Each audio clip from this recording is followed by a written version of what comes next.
premier cri d'alarme de l'année pour la Confédération nationale du logement qui dénonce une dégradation inquiétante de l'état du logement social.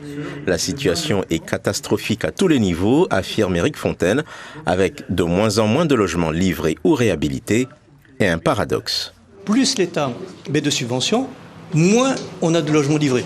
Donc c'est quand même assez étonnant. Je vais vous donner des chiffres. On disait qu'en 2018, l'État met 171 millions d'euros et on livre 2200 logements.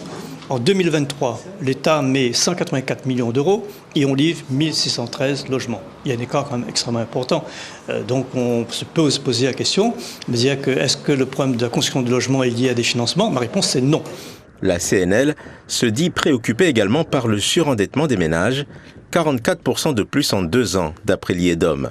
Les prix des loyers également ne sont pas adaptés aux personnes à qui sont destinés les logements. On a aujourd'hui des Réunionnais qui ne peuvent plus faire face à ces paiements de loyer. Aujourd'hui, on a des Réunionnais qui sont demandeurs de logement, qui sont salariés, qui sont en train de dormir dans leur voiture. Ce n'est pas une situation acceptable. Est-ce normal que des femmes victimes de violences aujourd'hui n'ont pas de logement? Est-ce normal que ces femmes victimes de violences nous appellent en disant qu'on nous a dit qu'on n'est pas prioritaire?